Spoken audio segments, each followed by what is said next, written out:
delay. We were busy saving rhinos. Thank you so much for joining WildAid, African Wildlife Foundation, Traffic and World Wildlife Fund for our first ever Google Plus Hangout. So thank you so much for joining us today. We're going to be chatting about rhinos and rhino conservation in light of World Rhino Day, which was this past Saturday, September 22nd. One brief housekeeping announcement. I just want to remind all of our viewers and listeners that you can still post your comments and questions to our experts on the Google Plus event page. Please go to www.to/Rhino Hangout, and you can post your comments and questions there. So without further ado, I am so pleased and honored to welcome our 4 panelists. Joining us today, we have Jamil Mandima from African Wildlife Foundation, the Executive Director of WildAid, Peter Knights, Crawford Allen, the Director of Traffic North America, and for those who are unfamiliar, Traffic is the joint initiative between WWF and IUCN to monitor illegal wildlife trade. And finally, Dr. Barney Long, the Asian species expert at World Wildlife Fund. So again, thank you all for joining us today. To start, I would love to open up the panel to all of our experts to just tell us a brief story about how you got into the conservation field of saving and protecting rhinos. So perhaps Jamil Mandima, if you would like to go ahead with this. Thank you. Good afternoon and good morning, listeners, depending on where you are. It certainly gives me great pleasure to be part of this panel discussing a very topical and important issue. My connection with wildlife conservation starts from my beginnings when I grew up in a village in rural Zimbabwe, where we used to interact with forests each time we went out herding cattle. And then as I developed and grew up professionally, I ended up in the Zambezi Valley, which is the border region between Zambia and Zimbabwe, working initially for the University of Zimbabwe as a researcher, where I volunteered for the Wildlife Society of Zimbabwe and used to work very closely with the Zimbabwe Parks and Wildlife Management Authority to assist in anti-poaching. The site where I was based is close to Manapus National Park, which is a World Heritage Site and used to be a black rhino habitat. So that really were my beginnings in the early 1990s.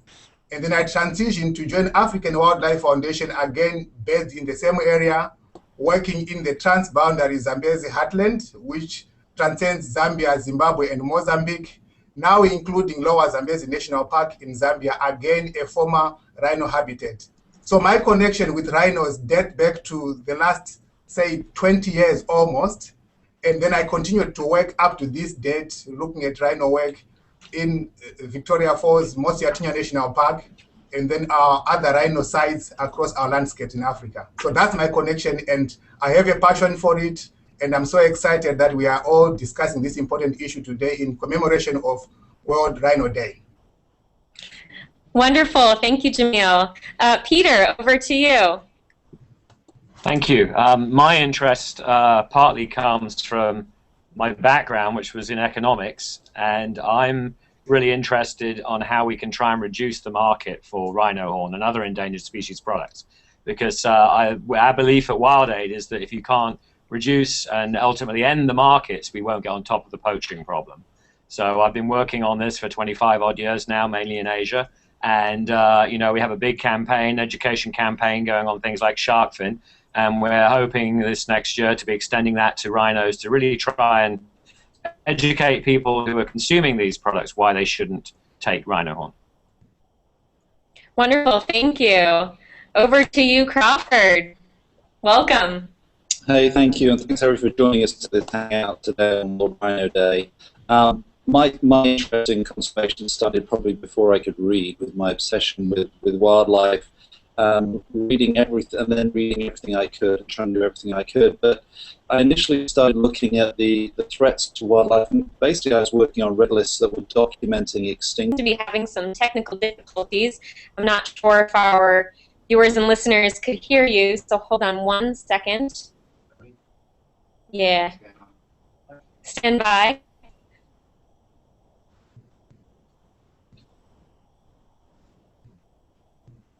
Can you hear me now?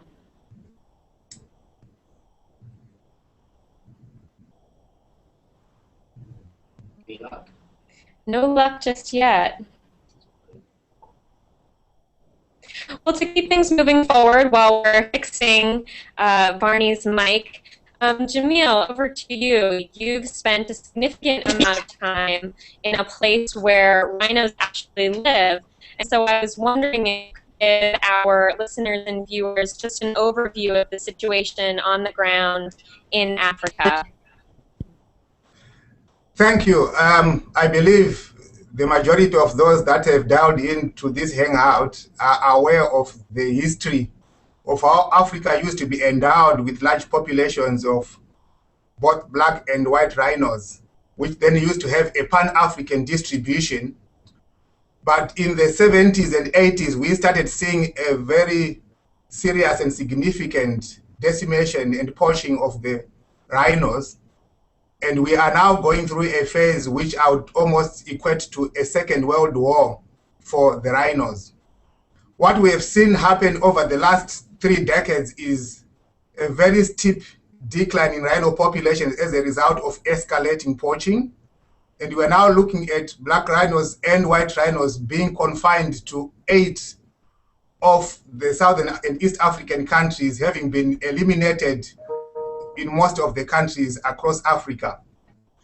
The wildlife authorities in these rhino range countries are working day in and day out, really protecting the rhinos in the protected areas. They are trying to aim to have boots on the ground throughout 24/7. They are looking at engaging the private sector, working with the local communities.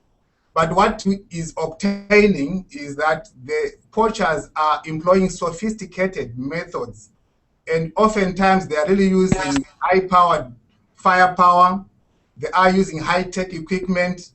And most of this tends to surpass the capacity of the wildlife authority rangers and scouts. So the situation on the ground is very dire. And it is quite, at least, sobering to notice that as a global community, we are all now putting our heads together to coordinate the efforts, ensuring that it is not just a national effort, but it is a regional and a global effort.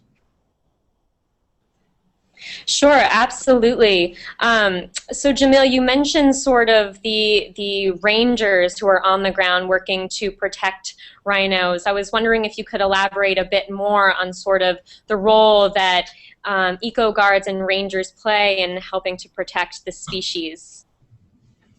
Yes, the way most of the wildlife authorities are structured are that they are really focusing on intensifying round-the-clock protection around national parks and rhino sanctuaries, or what they now come to call intensive protection zones.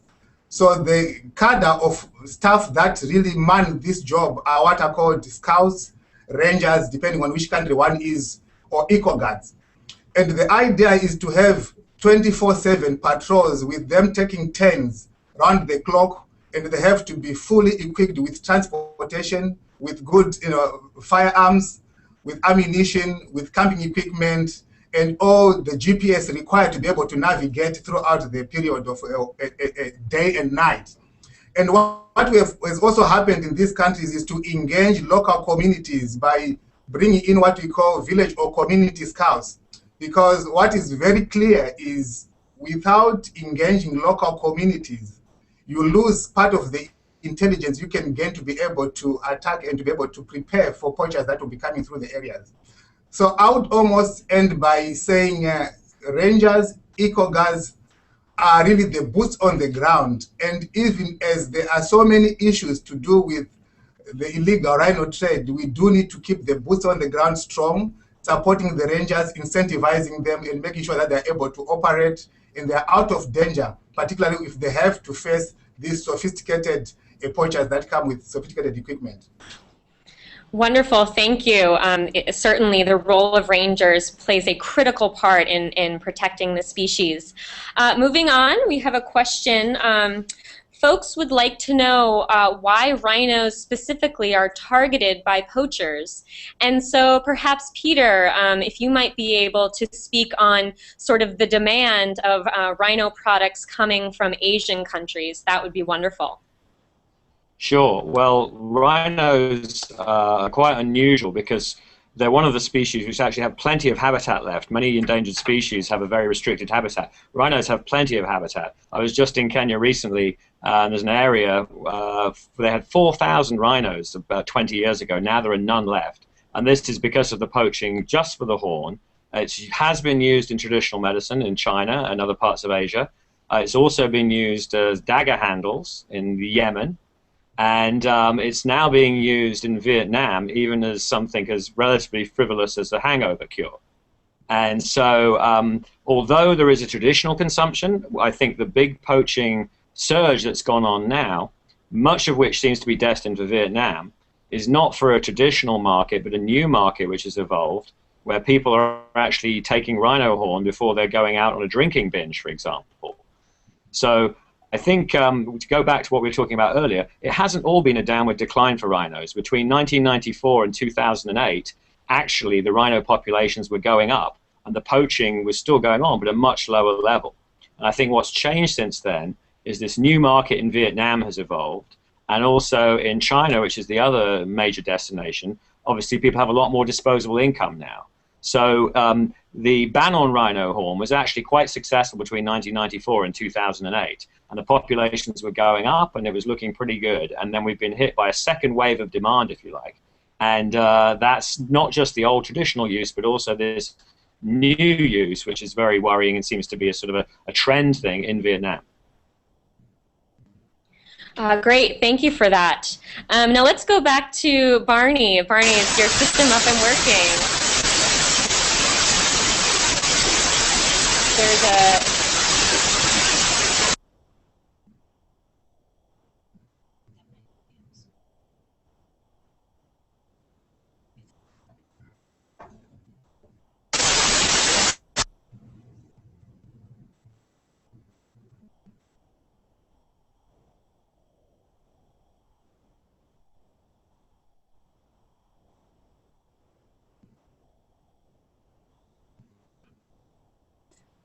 sorry, absolutely, Crawford. Perhaps you could give us an overview. I'll tell you. I'll jump in here. Okay.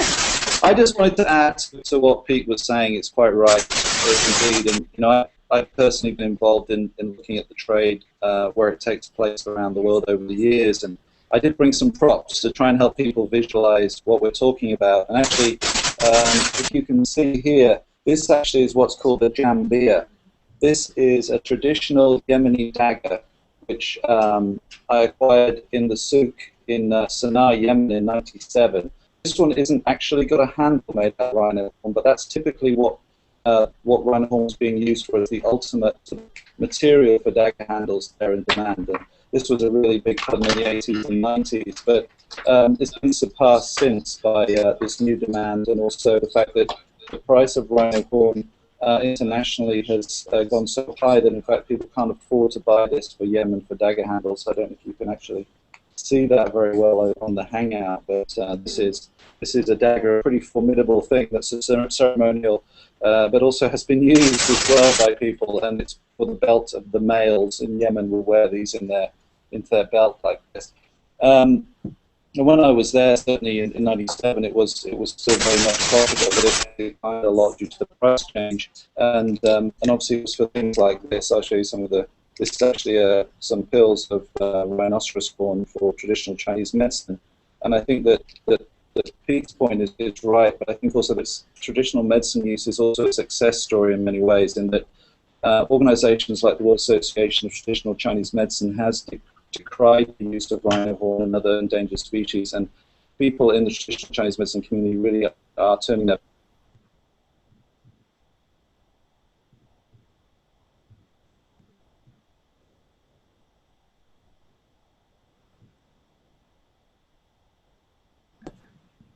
Sorry, everyone. As you can probably tell, this is our first Google Plus Hangout, so we're working through the kinks.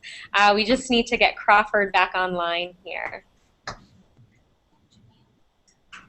But actually, as we are fixing Crawford and Barney, we had a question come in about sort of working with celebrities. And I know, Peter, your organization just collaborated with Yao Ming, the basketball player. And I was wondering if you might be able to sort of touch upon the importance of working with high-profile celebrities to get this important messaging out.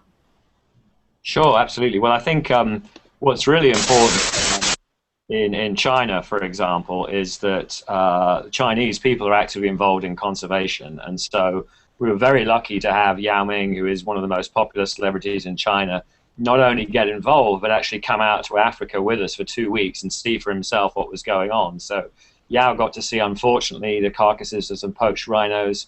He got to meet the experts in the field, and we had some 800,000 people follow his blog in China. So I think sometimes celebrities and other important icons can be very effective in getting the message out to a lot of people. Wonderful, thank you. Let's see, can we just have a test of Crawford and Barney? Crawford. All right, good. We got Crawford. And what about Barney? Yay, we can. It's sort of a frozen image. You know what, Crawford? If you could tilt your computer so that they could see Barney. I don't think they really want to see Barney today. Here we go. We're all friends here. All right, well, great. Well, they're going to share a computer.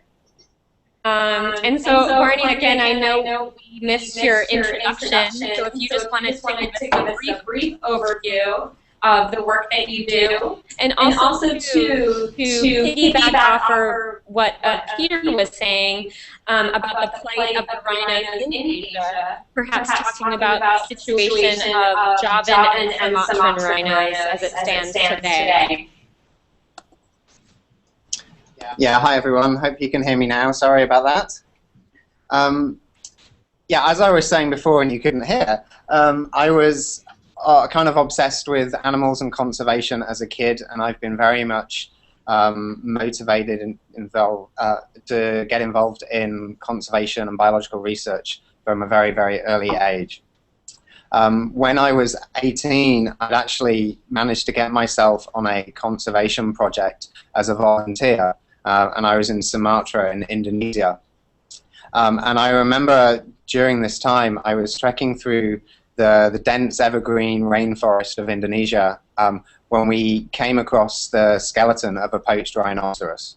And as an 18-year-old who was really interested in going into a career in biological monitoring and research, it really was a turning point for me in my career to see a dead, poached Sumatran rhinoceros with the horn cut off. So ever since then, I've been really motivated to work on especially the Asian rhinos and work with all the range states to protect them and recover their populations. In terms of the question regarding the plight of the Asian rhinos, there's 3 species of rhinos in Asia. There's the Indian rhino, which lives in India and Nepal. There's the Sumatran rhino that lives in Sumatra and Borneo and Malaysia. And then there's the Javan rhino that is found in one location in Java. The overarching threat to all of these species is poaching. It's the ever-present threat, has been for the last 100 years.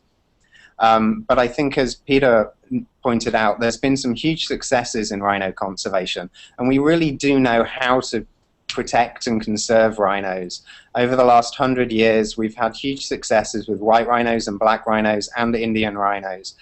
So we really do know how to conserve them.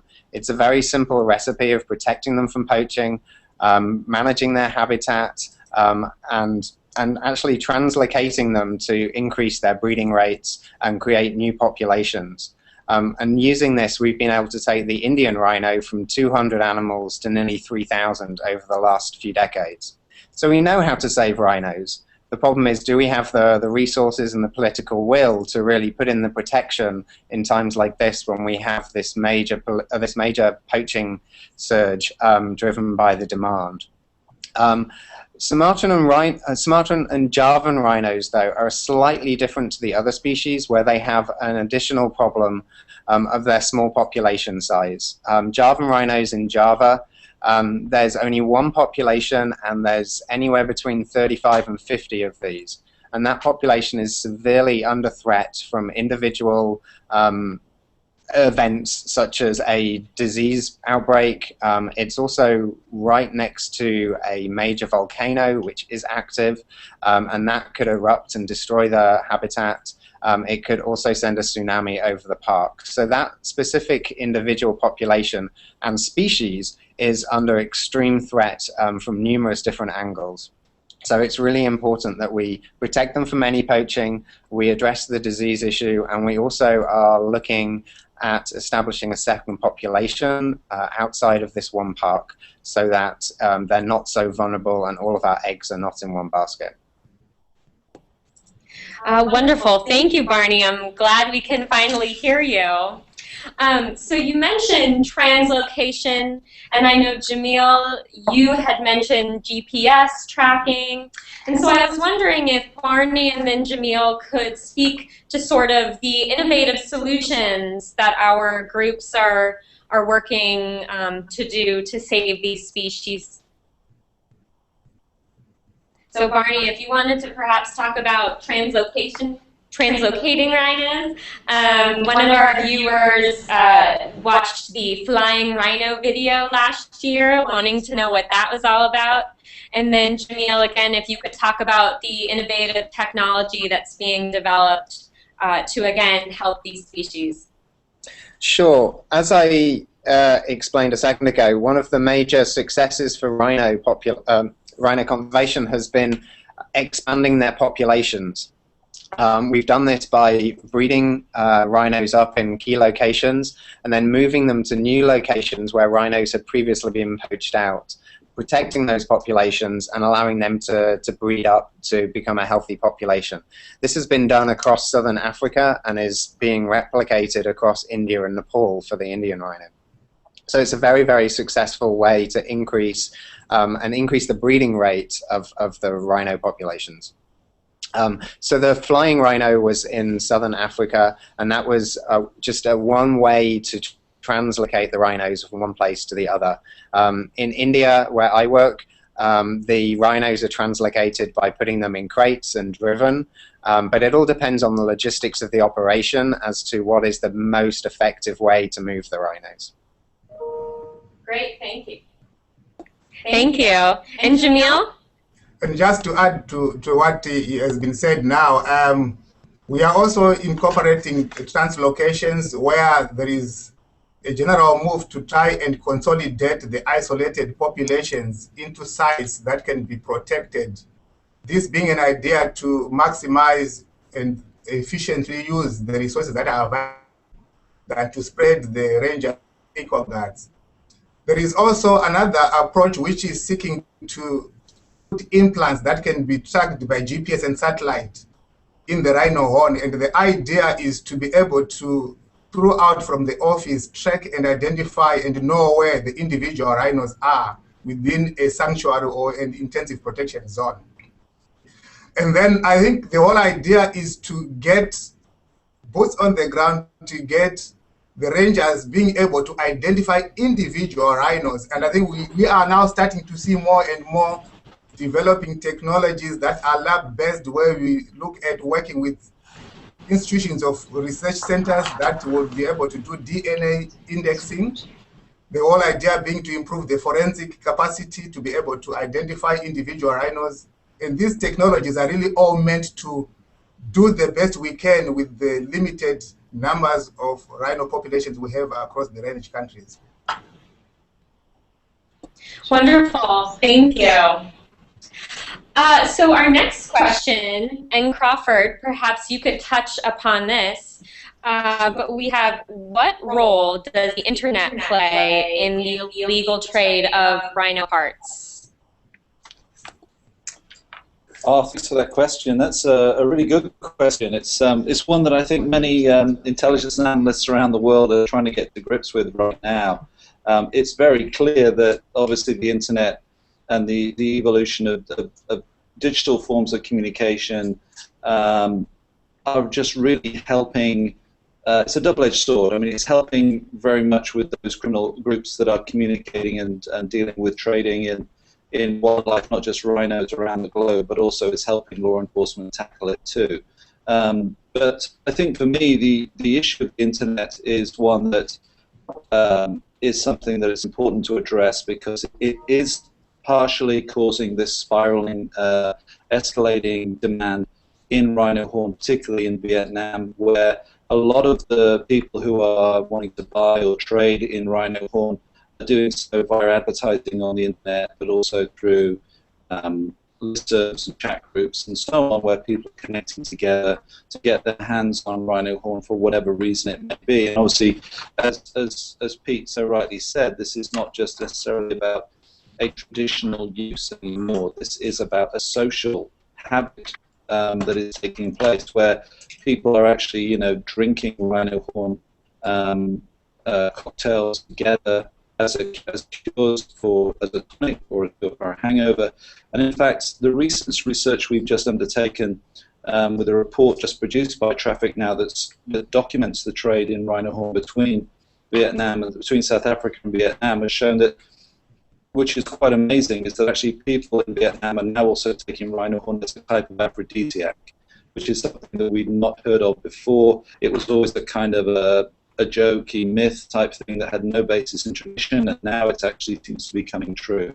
And so this is something that's being perpetuated through people who are largely criminal groups who are using the internet to mobilize social interest, to mobilize people to start thinking it's cool to take these rhino drinks. It's a symbol of status, and it's also something that is being in my view, it's like a snake oil salesman marketing a mythical cure that's going to be a cure for so many different things. So I think the key thing about the internet is that it's a massively important tool for everybody in what we do, and there are always going to be those people who abuse it. And it seems that certainly in the case of rhino horn trade, it is something that is being abused now to help perpetuate this myth, particularly in countries like Vietnam.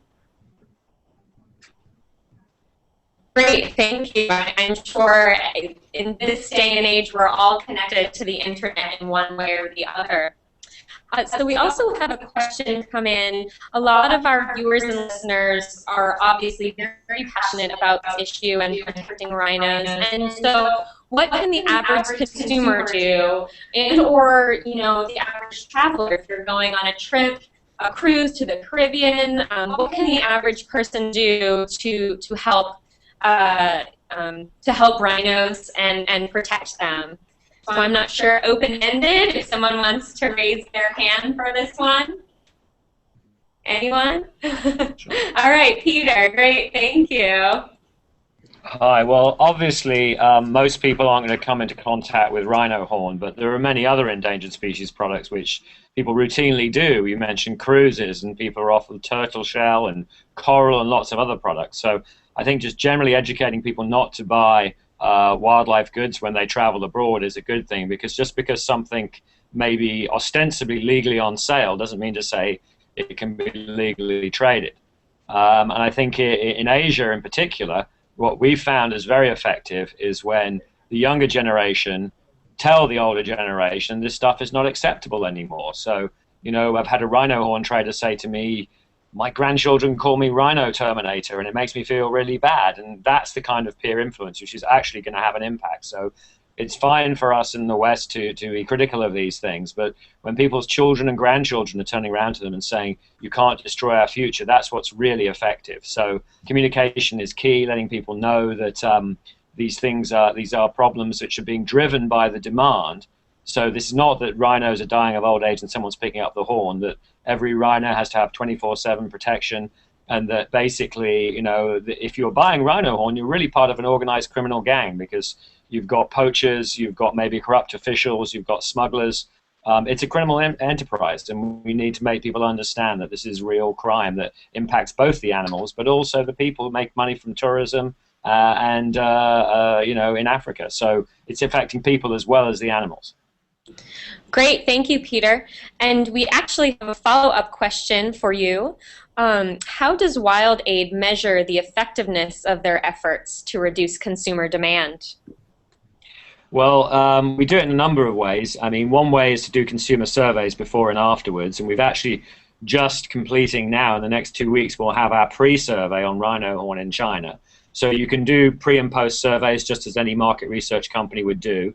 And then there's anecdotal stuff as well, which you get back. So, you know, we heard from a TV producer a few weeks ago that Hong Kong shark fin traders are reducing their prices by 40% because of the impact of the shark fin campaign. So it's a combination of anecdotal information, seeing people stop doing it, and also market surveys. And then, of course, the long-run measure you hope to have is actually increasing the numbers of animals. And I think if you look at the rhinos, as I said, 1994 was a sea change for rhinos. Up to that time, it was all downhill. And then what happened is the international community came together. Rhino horn sales were banned in China, Hong Kong, Singapore, and Taiwan. And there was massive public awareness around that. In fact, the United States even put sanctions on in some cases. And that education awareness, coupled with strong, clear laws, made a huge difference for rhinos. And we turned the corner. And now what we've got is we've got two new sources of demand which were not hit at that time by this effort. That's Vietnam and a new dose of consumers in China. We need to hit them again with very strict laws, good in law enforcement, not just in Africa, but also in the consuming countries, and massive public awareness to make this socially unacceptable. Great, thank you again. Crawford, perhaps you could speak to what's going on in the U.S. to combat illegal wildlife trade of rhino parts. What's the U.S. government doing to help? Yeah. I think people would be really surprised to know that there's a problem of illicit rhino horn trade within the U.S., but it's absolutely true, and it's as it's been shown this year alone by several interventions by the U.S. government to detect rhino horn smuggling rings actually operating out of the U.S. It's something that we have a situation now that rhino horn is worth more than its weight in gold or drugs or anything else, and it's become a commodity that is traded like any other illicit commodity around the world by serious organized crime networks. Just like they would trade in drugs, they've now realized that trading in rhino horn is just as lucrative, if not more so, in profit margin terms, and in fact the risks and penalties of being detected are absolutely minimal compared to dealing in other sites of criminal activity. And so it's become their purview of these organized crime groups to make a buck at a rhino horn trade. And so they don't mind whether they're getting rhinos from a poached rhino in Africa, or whether it's stolen from a museum in Europe, or whether it's bought at an auction from an old safari hunting trophy in the US. And that's what's happening is the US actually probably has more rhino horns in the US as old trophies and antiques than probably anywhere else outside of Africa. And so there are a lot of these horns that are available, and they're getting sold in antiques stores, in yard sales. They're being stolen from people's homes and museums and so on, and they're entering into trade, and there are criminal networks that are buying these up. Recently there was a major operation called Operation Crash in the US by the US Fish and Wildlife Service that actually, they actually in that one operation seized around 37 rhino horns. They seized millions of dollars in terms of gold bullion and cash with a criminal network that was really far-reaching. And that's the first of a series of operations. There will be more to come. There'll be more penalties and prosecutions that we hear about. There's been several of these kinds of operations taking place already in the US with criminal networks that are going around and getting their hands on rhino horn to obviously trade to the places in Asia where they can make the most money. Great, thank you, Crawford. Moving right along, we have another great question, and perhaps Jamil, you could speak to this issue in Africa, and Barney perhaps in Asia, but the question is, what ways are local communities involved in rhino conservation? And have we seen noticeable improvements within these communities. So again, Barney, your take from Asia, and Jamil, your take from Africa would be wonderful. Great, thank you. The way we have seen communities engaging in rhino protection is really more on a holistic approach, where in all the sites that the respective rhino range countries, private sector and wildlife authorities are working, we engage communities to form groups that can participate in the management of wildlife, and to incentivize their participation to be sensitive and to care for the wildlife. That are, remember, are a resource they've always identified with from their tradition and culture. We create businesses and enterprises in partnership with the private sector, usually ecotourism, that then make them develop an interest and commitment to participate in anti-poaching and providing the intelligence of any suspicious possible criminals in the neighborhood and alert the authorities. This is obviously a growing process of engaging the local communities. You would appreciate that what matters is food on the table, but we are gradually realizing that in certain areas where the communities reside next to sites that are endowed with rhinos and other wildlife resources, they realize this is the source of livelihoods. It is possible for them to diversify their livelihoods by incorporating revenue or income streams that come from wildlife. And it is in this way that we are involving local communities. And a lot of that engagement really is multifaceted: governments working with local communities, the private sector with ranches and concessions where rhinos are, engaging communities, doing community projects, health centers, schools, roads, and all that which communities realize as resources coming as a result of them residing next to sites that have got rhinos. Yeah, that's great. And just from the Asian perspective, I would probably echo everything that was just said. You can very rarely, if ever, have effective conservation unless the local communities are involved and support you. So getting them involved in all the sites where rhinos are surviving is extremely important. That's the case whether it's Nepal or India, Malaysia or Indonesia. So ecotourism is a key issue. Getting communities involved as eco guards or employed through the national parks where the rhinos are. And as was said earlier, getting communities involved in the intelligence sharing to identify the illegal poaching and trafficking that's happening. So really it's always a partnership between the local government authorities, the local communities, and often the conservation organizations as well. That's great. Thank you, Barney and Jamil. Again, moving right along to get to most of your questions, we have another great one.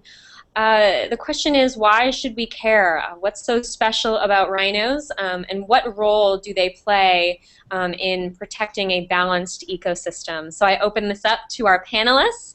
Whoever wants to take a stab first. Perhaps, let's see, Peter, would you like to go? Well, I don't pretend to be a scientist. I'm an economist, but I think, rhinos are incredible animals, the second largest land animal. They're probably not as important ecologically as, say, elephants, but they do play their role. And I think, they've been around for millions of years. And I think they certainly, in economic terms, they certainly provide value. A lot of the tourists want to go and see the Big Five in South Africa, for example. If you don't have the rhinos, you don't have the Big Five. And it's not just about the local communities benefiting directly. All the jobs that are created around tourism is pretty significant. So I think, one of the amazing things about Africa, and I was reminded by this, we went with Yao to the British Natural History Museum on our way out, and we saw all these animals, different species of rhino and things that existed all over the world, not just in Africa and Asia. And a lot of the world, not that long ago, was populated by the same kind of diversity of large animals as you can only really see in Africa.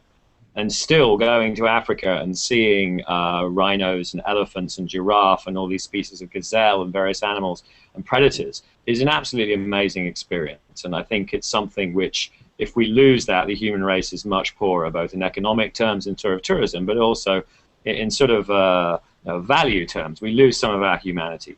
So, you know, I'm not sure the rhino is the most important ecological animal out there, but they are amazing creatures. They do look prehistoric, I think. I always am reminded of, this is probably what dinosaurs look like when you see particularly the Indian rhinos. Amazing creatures. And, you know, I think we have to save them for their own value as well as the ecological value that they can give. Wonderful, thank you. Any of our other panelists, would you like to comment? Sure, I'd just like to echo. Oh, go for it, Jamil.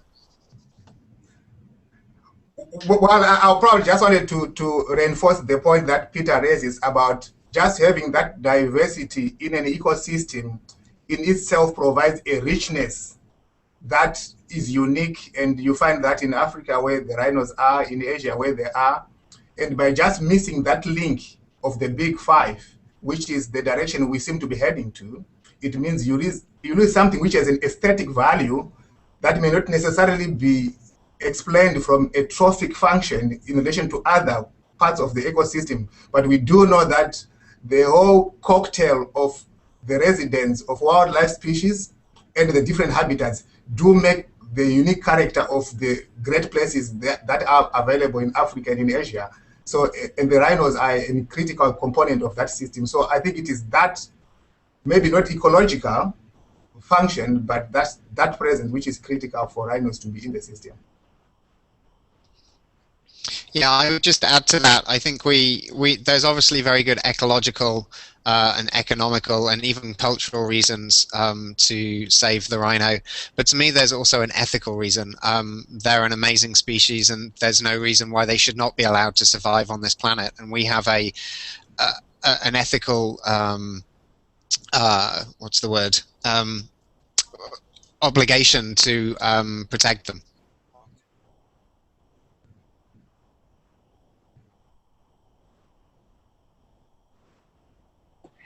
Wonderful, thank you so much. And I know we're getting close to our time here, and so I again just wanted to open it up to our experts to see if you all have any sort of parting thoughts for our viewers and listeners, again, about rhinos, rhino conservation, anything you'd like to leave our listeners with today. Sure. I mean, I think I just echo those last words. Is that, you know, this is really a crime if we let this species go. They are incredible animals, and you know, those you haven't been lucky enough to be near them, they actually make a very gentle whimpering sound. It's almost pathetic when you hear it, but these incredibly strong animals have a very soft heart. And you know, one of my mother-in-law used to say, you know, when you're doing non-profit work, sometimes you need the hide of the rhino and the heart of a butterfly. And I think the reality is rhinos certainly have a heart of a butterfly. Unfortunately, their skin is not so tough to deflect the bullets and tranquilizer darts that are aimed at them now. But it would be crazy if these species went extinct because of a completely frivolous use, frankly, at this point in time. There's some evidence that rhino horn may reduce fever slightly, but so does an aspirin. And if this day and age, to allow a species to go extinct, because really ultimately it was down to greed and frankly ignorance, it would be an absolute crime. And my message would basically to say, I think we owe it to future generations to protect the rhino. There is space for everybody to participate in this war. The approach is multifaceted. You don't have, if you cannot be on the ground, there are various ways of creating awareness, various ways of adopting rhino populations or even individuals. And so as all that, those that are listening, travel to Africa, travel to Asia, we encourage you to pass the message, to create the awareness, and to just contribute in any ways where you can just communicate and be sure that the message remains alive, that we all work as a global community to conserve this iconic species. For me, I would echo what I said earlier, and that is that we know how to save rhinos. We've taken white rhinos from 20 animals to 20,000 animals, and we've taken the Indian rhino from 200 up to nearly 3,000. We know how to save them. We know the tools. What we need is the political will and the resources to save them. And that is what the Year of the Rhino is all about, which is this year, and the Indonesian president called that. This is what World Rhino Day is all about, and this is what these the organizations on this hangout today are all trying to turn around, so that we can get back to a world where rhino populations are increasing for the benefit of everybody and the ecosystems in which we share this planet with. Yeah, I'd just like to add that, you know, we've talked a lot about the challenges, and the solutions are many, and there are many things that are being done by people like organizations like WildAid, like AWF, like WWF and Traffic, but there are many other people out there, and some of them are risking their lives to protect rhinos, and they're doing it for many different reasons, as we've heard already. But the thing is this: Barney says we know how to save rhinos, we do. He says we need political will. I think that is changing and shifting. We heard just recently that, you know, for example, the Secretary of State Hillary Clinton has prioritized wildlife crime to being a top priority. But now that she has been to South Africa, she's seen the situation of rhino poaching, and she's going to be putting a lot of efforts to bear. And I think that's just one thing. I mean, obviously, government level will is important, but it's also about people on the ground and what they're doing and the resources and tools that they're getting to use. And many of the organizations here are helping them apply those tools, helping move things forward. And whilst the work of changing demand can sometimes be a generational time frame, a lot of the things that have to be done have to be immediate and have to be now. And we heard today, for example, on World Rhino Day, that the Vietnamese government finally has announced that it recognizes its role in illicit wildlife trade, and that it is a problem that they will try and tackle it. Whereas for the past couple of years, they basically, in my view, have been in denial of that situation.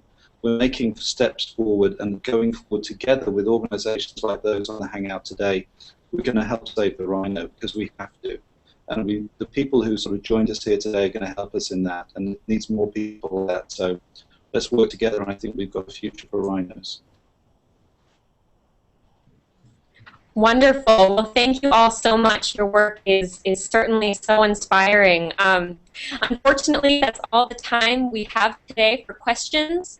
I'd like to remind everyone that if we didn't get to your question, you can go to the Google Plus event page to post more comments and questions, and our experts will do their best to get back to you.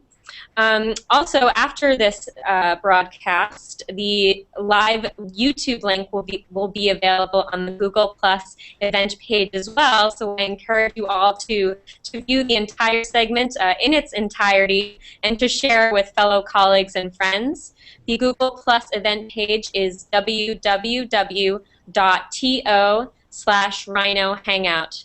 And again, I would just like to send out a huge thank you to our experts here today. There's a long road ahead, but your work is certainly inspiring and gives us all hope that there's a future on this planet for rhinos. So again, to our viewers and listeners, wherever you are in the world, have a wonderful day or night, and we look forward to hanging out with you again at a future Google Plus Hangout. So, bye everybody. Thank you. Thank you. Thanks, everyone. Thanks, Jenna. Thank you. Bye. Bye. Bye.